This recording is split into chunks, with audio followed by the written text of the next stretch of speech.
let's take a look at page 79 in our textbook. We know that the rate of change is also known as slope of a graph.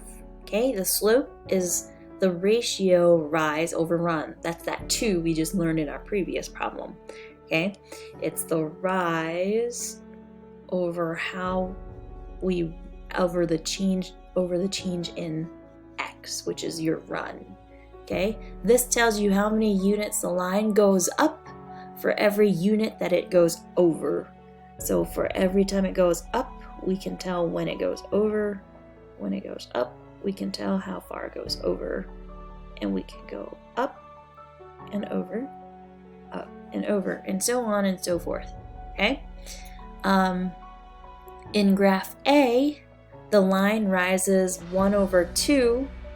So for every 1 unit that it goes over, we go over by a half. So here in 2, I go over by a half again, and my y is 1. If I go over by a half, my y is 1.5. If I go over by a half, my y is 2, and so on and so forth. The slope describes the steepness of a line, okay? So when we talk about something that's steep, we're talking about that red line, your linear function increasing, and the higher it goes, the steeper it's going to be. So take a look at these 3 graphs. Which graph has the steepest slope? That's C. Which graph has the shallowest or the least steep slope? It's going to be graph A. It's a smaller incline there. Okay, so there's a relationship between the magnitude of the slope and the steepness of the line. The higher the slope, the more steep your lines are going to be. You can find the slope by using 2 points on the line: the rise of the vertical change over the run of the horizontal change. Okay, so this is the difference of the y values over the difference of the x values. It means I'm going to take my y1, my first plot, and subtract it from my second plot, my y2. And when we subtract our difference of our y values and our difference of our x values, that's going to give us our answer for our rise over run, or our y-intercept. So we can use this formula with the points on graph C. So take a look at point 1. Okay, I have 1 and I have 2. My x is 1. My y is 2. And then I'm looking for my next point in my change. I have 2 as my x and 4 as my y. So I'm going to plug that into this equation. Again, my y2 value, that's my second point, okay? My y2 is 4. My y1, okay, which is my first point, my y value for that is 2. And I'm going to divide it by my x2, which is my second point. That x value is 2. And subtract it, because that's my difference, from my x value for my first point, which is 1. And that is my equation for slope. Once I solve, that 4 minus 2 gives me 2. That 2 minus 1 gives me 1.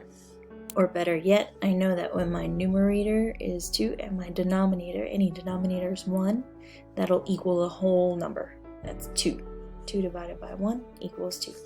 Some practice with finding our slopes for graph A, graph B, and graph C.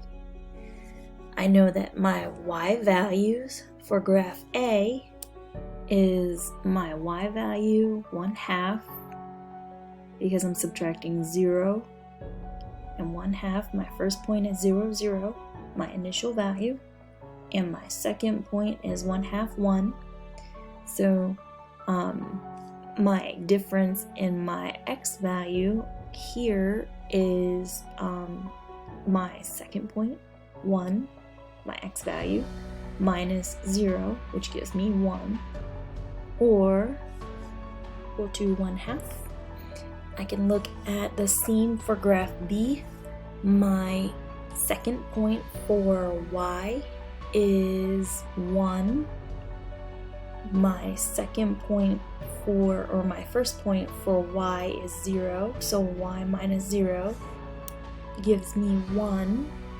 My x values is 1 for that second point, minus 0 for that first point, which gives me 1. And I know that 1 over 1 gives me 1.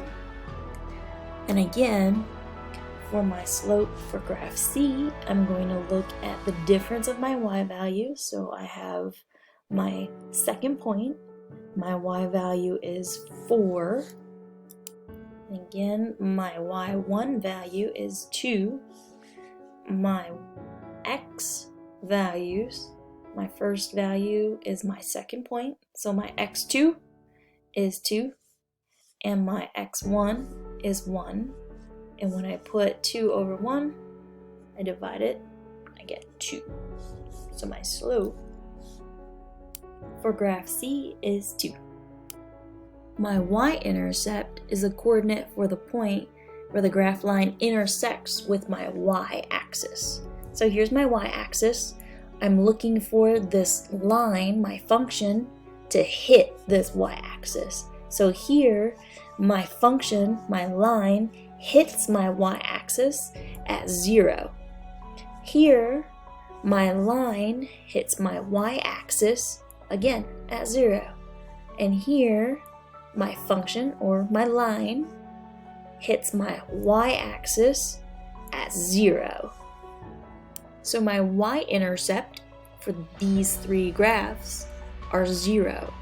The graph on the previous page has a y-intercept of 100 because this is where my function hits my y-axis. So this is how we're going to use our slope and our y-intercept to write that equation y equals mx plus b. Your m is going to be your rise over run, or your slope. Okay, that's the difference between the y values and the difference between the x values. And you're also going to write the y-intercept, where this line intersects my y. It basically, that equation tells me where the location of this line is going to be and what this line is going to look like. Because the y-intercepts in the graph above are 0, my equation for my equations are y equals 1/2 x for this graph, y equals x for this graph, and y equals 2x for this graph. So let's reflect. What number will the x-coordinate always be in the ordered pair that identifies the y-intercept? Our x value for the ordered pair for any y-intercept in the equations above on page 79 is always going to be 0. If the point is on the y-axis, then your x value is going to be 0. So again, the x value for the ordered pair of any y-intercept on this graph is going to be 0. And the reason why that is any point, if you hit this y-axis, your x is going to be 0. It's not going to be here, here, or here. This line is hitting this 0 point right here. So anything on this y-axis, if the line starts here, your x-coordinate is going to be 0. If you know the equation of a function, you can substitute 0 for x to find the y-intercept. Because when we substitute 0 for x, that leaves only the y-coordinate of the y-intercept, or our coordinate 0, y. whatever y might be.